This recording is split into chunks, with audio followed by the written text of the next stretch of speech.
Don't you want it? Don't you want it? Don't you want it? Don't you want it? Don't you want it? Don't you want it? Don't you want it? Don't you want it? You lose your mind. Deadlights Pod. Deadlights Pod. Welcome to the Deadlights Podcast. I'm your host, Sam. And I'm your other host, Leslie. And we're bringing you yet another week of horror. Season 4 Season 4 of horror. Horror. Coming to you live Horror. from Playground Social Studios, our new home. Yay. We are here for yet another one. Welcome back, all. And we're here to talk some more horror. Yeah, we are. Got some new changes in season 4, trying things out. We're giving out some new awards. We're obviously in a new space. And in that space, we're also joined by Rudy in the booth. Hey, Rudy. There he is back there. Hey, Rudy. Good to have you back. Thanks for being with us once more. Quick question for you before we jump into this. Have you ever been involved in a home invasion? What a thing to have him admit to. And I the silence is really scary, actually. I think that says it all. Or it does not at all. No, the silence says everything, really. And of course, why I brought it up, home invasions, wasn't just random. Why? It was because of the movie that we watched for today's episode. Oh, what did we watch? Panic Room. I need one right now. I'm panicked. From 2002.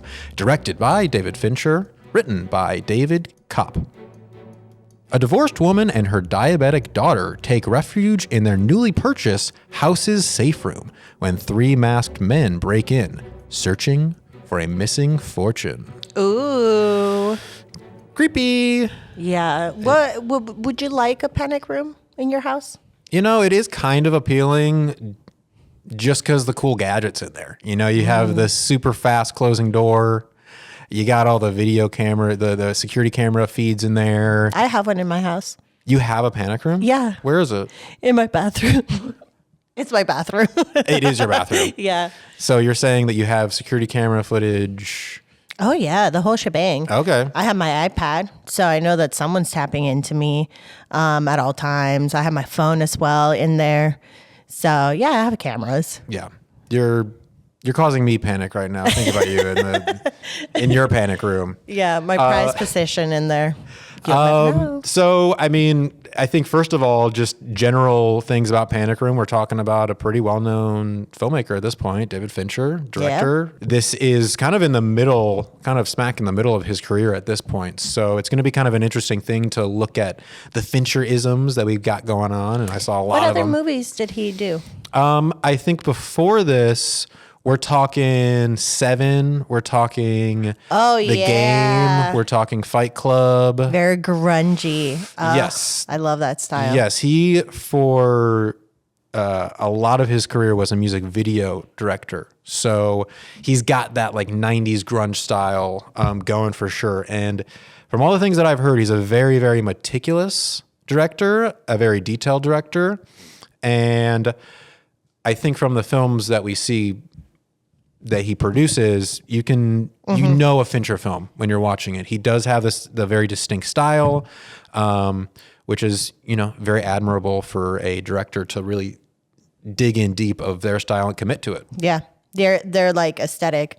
Because I'm still trying to figure out what the fuck I'm wearing. I don't stick to one thing. I don't either. Obviously, I have all the things right here. So to like produce a art piece and then like do multiples of that and people are like, oh yeah, that's him. That's him. That's him. Yeah. That's a compliment. Yeah, no, I really like it. Yeah, it's cool. I think let's just jump into it. Let's do it. Let's talk about the can. Cheers. Cheers.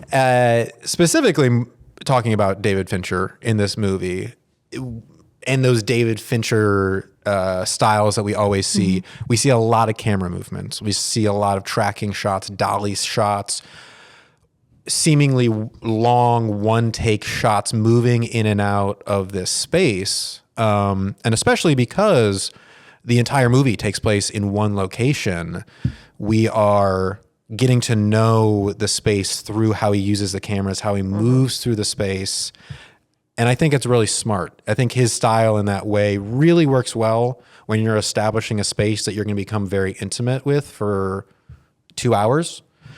And so we feel like we learn the house. I feel like he does a very effective job laying it out. Yeah, because there's like 3 floors. Yeah, at least. Massive. Massive. And it's like only 2 people in there until we're introduced to the 3 burglars. But it's still very fucking spacious for no reason. No reason. I don't know why those two. Why did Jody and Kristen need to move in there? They needed to move into the city. They didn't need to move into that fucking house. They got pressured in by that pushy real estate agent. You should make an offer immediately. Oh, can I see it first? It's got everything you told me you wanted and more. You have to take it. Because she was getting divorced as well, so she had earned quite a bit of money. But they didn't need that freaking house. No. Are you kidding me?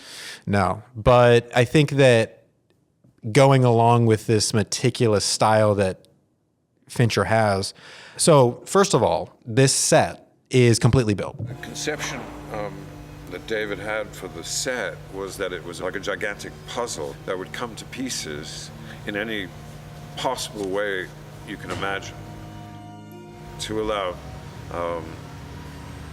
some very complicated camera moves, crane moves, and CG generated sequences. Because he did this style of building everything from scratch, he had complete control over every single detail, which is in some ways amazing. In other ways can be very frustrating for, I'm sure, other people on set. Everyone else, yeah.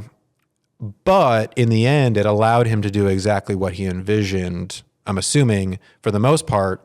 And I mean, for those actors too, like that immerses you in a space. And it's all in one night. It's literally all overnight. It's all at night. It's on a rainy night. So these characters, and it was also shot in sequence. It was shot in the sequence of the script. The nice thing about our movie was that we actually shot the entire film in sequence, so that everything happened exactly as it happens in the film. We got to shoot from beginning to end. And so our relationship sort of grew as the time went on. That's almost something that's unheard of in the film business, and only David Fincher could make that happen. You can definitely see it all throughout everything. Like the story does speak, like the angles. We get a lot of shots of when the Jared Leto people. Junior. What? I'm trying to like think of the word right now, and I keep thinking ambushers. The invaders. Ambushers. Yeah. The robbers. The robbers. Yeah. Jared Leto and his crew, which is also Forrest Whitaker and Dwight Yoakama. Yeah. We don't see him in anything else, right? Because I didn't recognize him. He looks somewhat familiar. I feel like I've seen him probably play a bad guy in another movie. He's got that creepy kind of look. I mean, he's in the mask for most of the movie, which gives him that ominous feeling. But I think they did a pretty good job of putting together a crew of pretty different and dislikable villains in different ways. Aside from Forrest Whitaker's character, who was kind of the only one that had a somewhat sympathetic reason to be there. You know, he was there in a desperate situation for his kid. You make a lot of promises, don't you? Oh, man, you promise me, you promise your kids. No family. Hey, I want that money. I want it. But you need that money. He was still there to rob them. So they were all criminals. And so you're able to figure out why you either liked or disliked these 3 characters in different ways throughout the movie. Well, he is smart. We learned that he built the safe. We can't get in the panic room. That's the whole point. You have to get her to come out. And so he knows how to get through it from the outside. And I mean, Jodie Foster and Kristen Stewart are in there. So he was going in an angle of a psychological kind of way that Jared Leto was impatient about, and he was more physical because then he was also like doing drugs. She's not coming down? Shut up. Will you please shut up and let me think? Yeah, like that's gonna help you think. There was a lot of conflict within these three people trying to get in, all while Kristen Stewart's character is fucking dying. She's got diabetes. She got that tooth type. She needs her insulin and she doesn't have it in the room. Yeah. That shit's scary, man. The stakes that they set at the beginning of the movie, it's very play-like. It reminded me of Rear Window. It reminded me of Wait Until Dark, where we are set in one location. It could be a play that we're watching and it's in real time. And these stakes are all rising at the same time. And so I think for the movie's structure's sake, they did a great job of setting all that stuff up and it all happening at the same time, overlapping each other. We got to figure different things out at different times. It's this cat and mouse game that they set up between these robbers and the homeowners.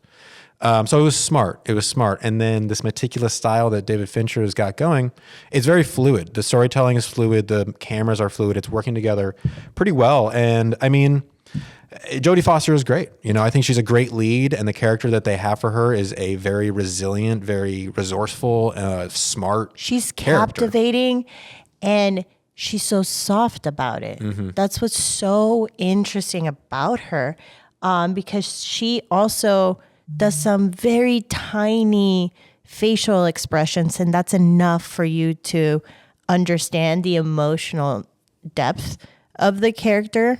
He's right across the park. Right, that's why we got houses so close to each other, just in case we needed each other. He'll help us. He won't. Yes, he will! It was the same kind of weightiness that she had in Silence of the Lambs too, because she was in that movie seemingly a meek character, but there was this inner strength that she had from the things that she went through. In this case, it's this divorce and her needing to prove to herself, I think, that she can do this on her own. She can be independent. She doesn't need somebody else. And that was her journey through this movie. And she certainly rose to the occasion. I mean, a little to tap in a little bit into the divorce as well. Not only like is she getting divorced, but like her husband is already about to get married to a much younger person. And like that is a big ass slap in the face, first of all. And then she's raising a teenage daughter or pre-adolescence. And yeah, like that's a lot of pressure and energy. And yeah, she just looked defeated without like truly having to like break down and be like dramatic. It is just like the silence kind of like grief and defeat that she was able to like portray. And then Kristen Stewart also, goddamn, she's good. Come here. It's disgusting how much I love you. Tell me about it. I think they do a great job of establishing that like strong mother relationship and the fact that Kristen Stewart is on Jodie Foster's side. I don't know. Our first night, I should have thought of something special. I like pizza.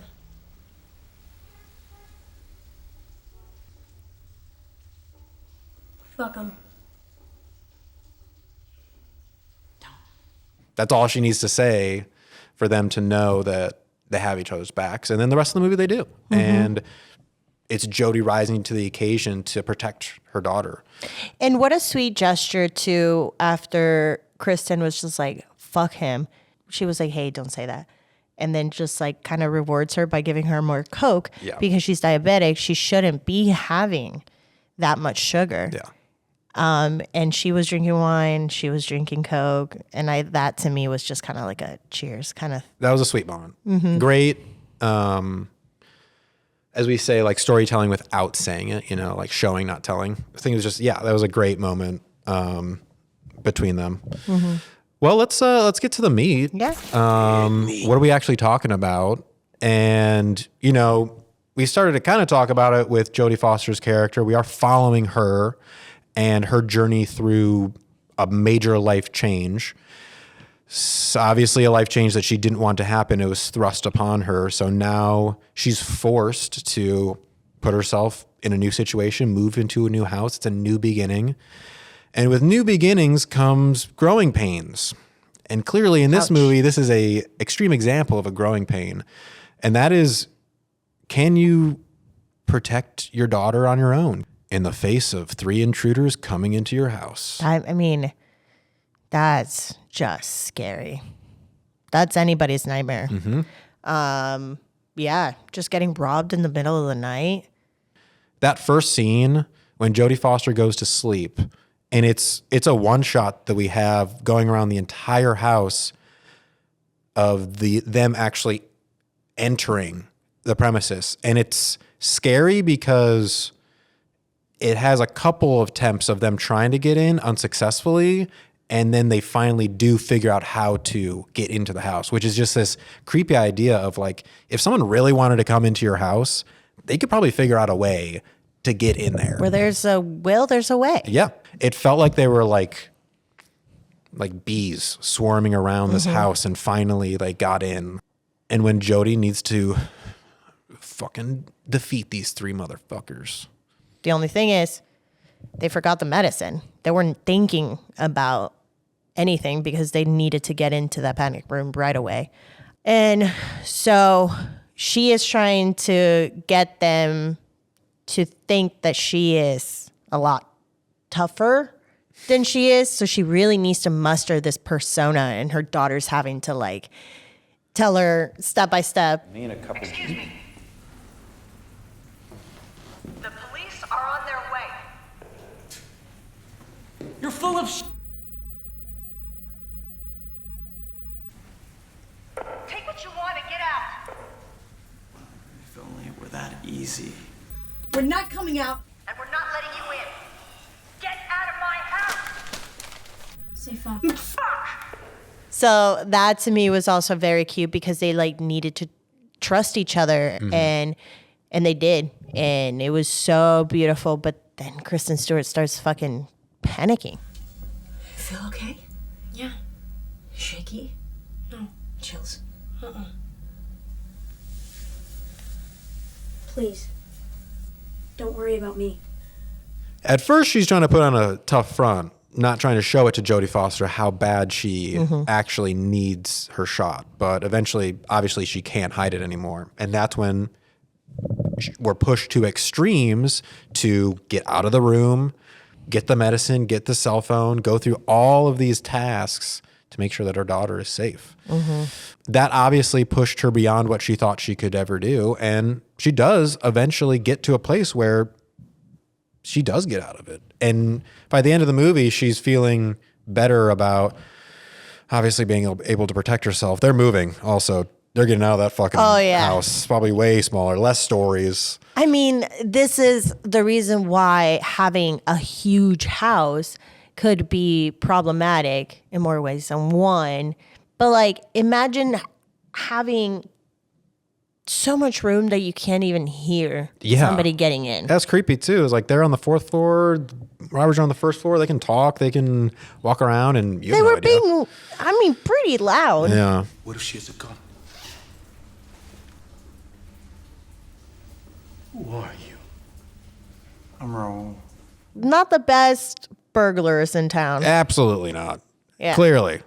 Those cornrows on Jared Leto, bad choice. Bad. Bad. Which, by the way, behind the scenes note, David Fincher did those cornrows. He actually braided my hair.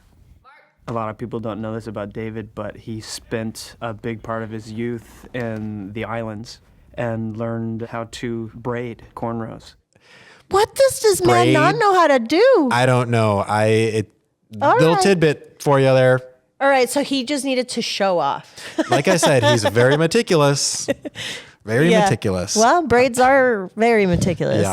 Yeah. Should we get to the cook? Let's cook it up. Let's get into it. How do they actually present the things that we're talking about? I think that this movie actually, as far as pace-wise, we're pretty much going. Like it's we're going. We're gone. We're on the gone. scooter. Yeah, we're with Kristen Stewart on a little scooter, and we are scooting around. Oh, yeah. And the action doesn't really stop because it's the first night that they move into this new house that these guys come in. And so immediately we're put into a heightened situation. We're put into a very tense situation where both sides are problem solving. We got the robbers that are problem solving on how to get into the room. We got Jodie Foster and Kristen Stewart problem solving on how to keep themselves safe inside the room, and also how to get the cell phone, how to get the medicine. What if they get in here? No, they can't. No, they can't. They can't get in here. It's not a possibility. There's no way. Mom, I heard you. We have these rising stakes that are happening on top of each other, and just naturally, it does a good job of keeping you engaged the whole time. Oh yeah. How long is this movie? It's a 2-hour movie. Yeah, it's long, but we need, like, every scene makes sense. It pushes the story forward, and you're never relaxed. After it starts taking off, you are on the edge of your seat. But what's so great is that we have people like Jodie Foster, even Kristen Stewart, and oh my God, what's his name? Forrest Whitaker. Soft characters. At some point they needed to break, and it was very satisfying to see them do it, because then we have Jared Leto, who's like at 100. How do you live in New York and not have a single Percocet? But you know what? He's also not that bad of an actor. He's good in this role to be this like unhinged leader of this posse. Slimy fucking. Yeah, you hate him immediately when you're looking at him. So yes, he does do that well. I mean, he's a white guy with cornrows. Come on. Yeah, exactly. And then you have the other guy who is just scary. He's like 100% scary. Yeah, he wanted to kill them right away. Yeah, he felt like he was there not just for the money. He likes doing this shit. Oh, he likes killing. He likes killing. Torturing, and I'm pretty sure other stuff. Any other schoolyard bullshit you want to settle, or can we get the fuck back to work? Don't you take your tone with me, jerkwad, because I'll shove it up your ass and snap it off. I watched this movie twice in the last month or two because we were going to do this episode. And yes, this movie has this like kind of unrelenting pace that it just keeps going. And every time I watch it, I'm like, yes, like we're moving, we're entertaining, but something just kind of feels off to me about this movie for some reason. And I think it's a little bit because like there's so much being thrown into this. There's like a lot of concepts that I think Fincher really wanted to do maybe in his career, and he really wanted to try it out here. And so he was trying things out. Like a lot of these tracking shots were a combination of practically moving through the set and visualization CGI. And a lot of those shots were cool. I mean, I was talking about when they first came in, when it was leading from the gas line into the room too. It was going in like keyholes and stuff. Really cool.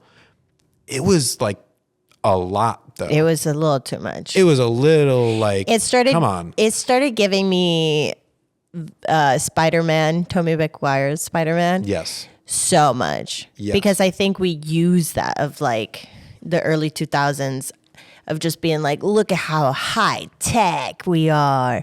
And now we can really portray the sci-fi element to all of these kind of like movies. But I remember the opening back then when we did openings for movies. And Spider-Man was like getting into the suit, into the flesh, the spider biting. Yes. And the venom rushing through the veins. Anywho, that's what it reminded me of. And I was like, all right, back off. We don't need to know how thick the panic room is. Like, well, maybe we do. I mean, yes, I think that some of those shots were worthy. But it was very heavy-handed. It was very heavy-handed. It was relentless on the camera movement. At a certain point, I just wanted to be like, let's settle on a scene for a second. Let's be with these characters. And also randomly faded to black a couple times. I was like, are we going to a commercial break? And it was like, typically when you fade to black, time passes, but time didn't even pass. It like faded to black and then it was just like right outside at the next scene. I was like, why did we even do that? What's the It 1980. Oh, like the TV version. Yeah. Was Panic Room? Because it's a 2-hour movie. No, this is a theatrical film. Why are we adding blackouts? We're doing fade to blacks. Unless we're being ironic. And black. And blackout. Well, I just recently watched Pearl, and like they do some pretty ironic, very like timey kind of edits and stuff. That makes sense. Mixed with modern. Yeah. But yeah. But that was kind of what I was talking about. Maybe he's like playing with things. You know, he's trying things out. He's kind of feeling if they work, if they don't work. David's sensibilities about, camera movement is precision, fluidity, this sort of mechanical perfection that a human being really can't, and even sometimes the technology can't really achieve. And if David's going to move the camera in a grandiose fashion, it's for a reason. The fact that he was able to build this set and be so Fincher in this movie, honestly, he's gotten to that point in his career where he had a good amount of successful movies already. He's going to have plenty of other successful movies after this too. And so I appreciate the fact that he's playing around. He's trying things, and sometimes they work, sometimes they don't work. True. All in all, it's a very entertaining movie, but I did kind of notice those things. I was like, what are we doing here? I'm so happy you brought them up because blackouts and those kind of very corny slideshow edits are just not it. They're not, like I said, unless we're being ironic, then it works. But if you have a serious movie, and I would categorize Panic Room as a serious movie. No comedy going on really in this movie. Yeah. Those kind of like fades, outs, blackouts are just not necessary. Yeah. Well, speaking of panic, should we get to the thrill? Yes. Scared me. I scared you. Yeah. I mean, it's really playing on a fear that a lot of people have, which is invaders in your home. What happens when people get inside of your home? Are you strong enough to overcome unbelievable circumstances like that? And we're along with Jodie Foster's journey to figure that out the whole time. So it was tense. It was tense. And honestly, one of the most tense scenes is when she is leaving the panic room to go get her cell phone. And it's the only scene that we're shooting like super slow motion. It was very well done. But the only sequence in the movie that was done like that, maybe intentionally, but it really, that one was the one where I was like, okay, that guy actually got my heart racing. Yeah.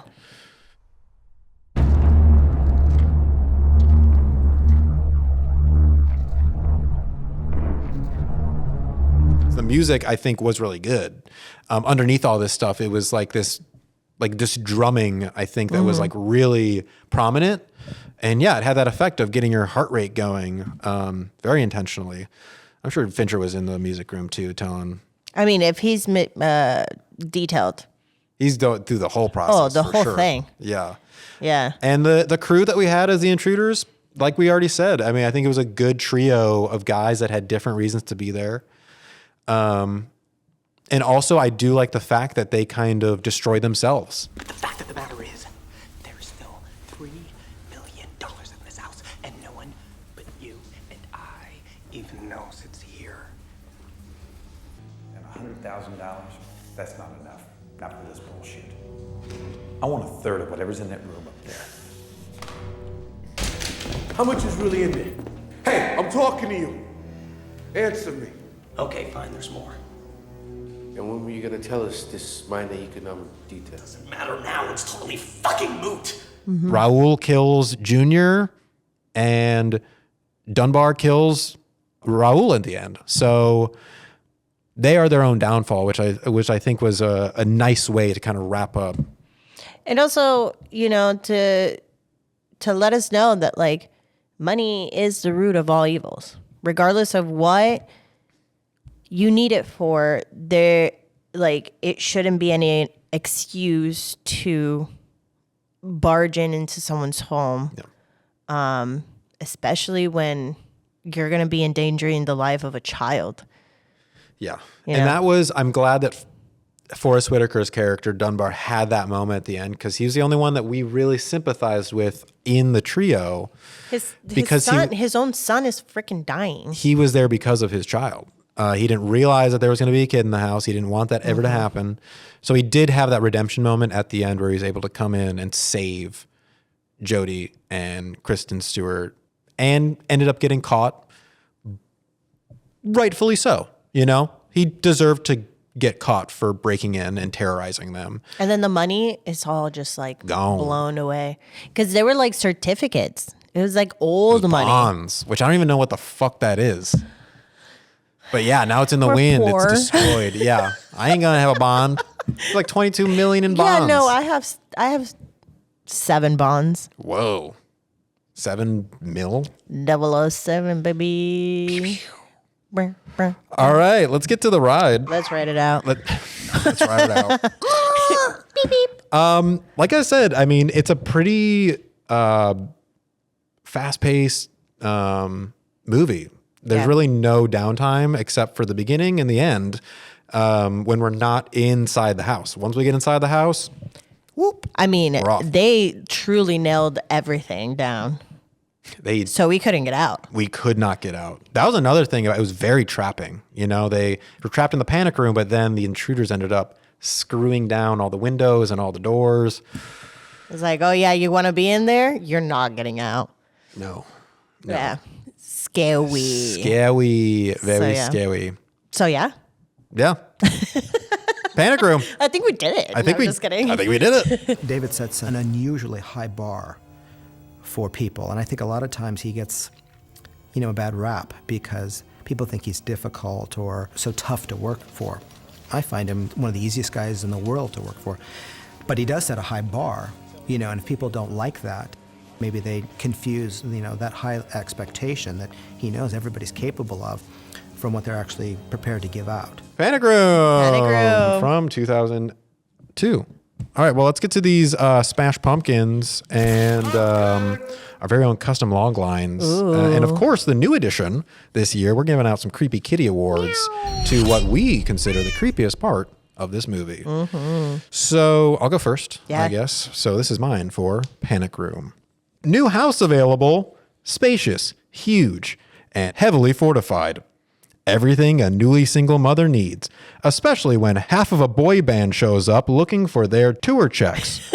Can Meg survive their song and dance her way to independence? Ooh. I gave this movie a 3 Smash Pumpkin. Right. And the Creepiest Kitty Award goes to that slow motion cell phone scene. Super tense. Nice. My heart was bumping. Booming. You got me, Finch. Like a boy band.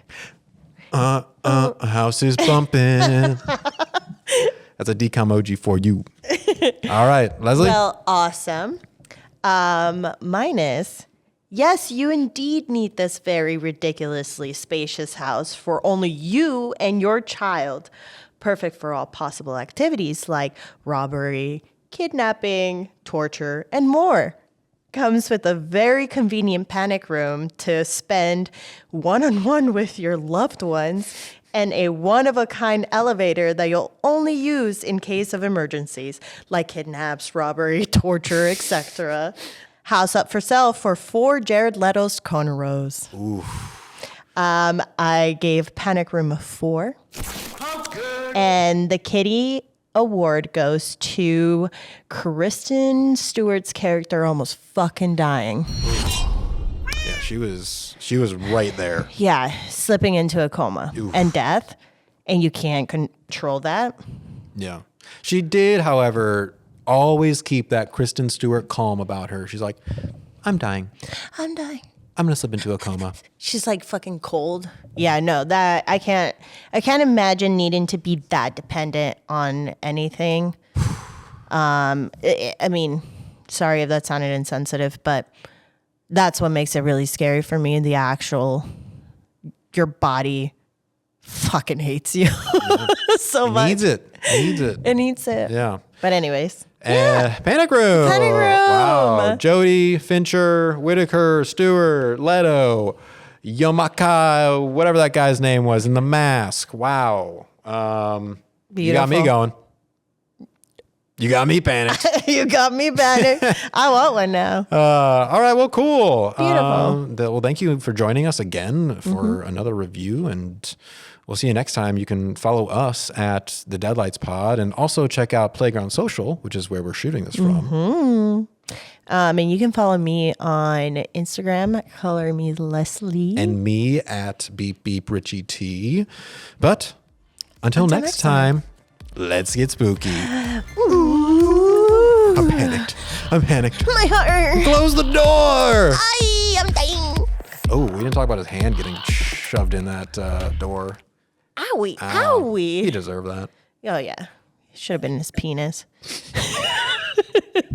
All right, we can cut there.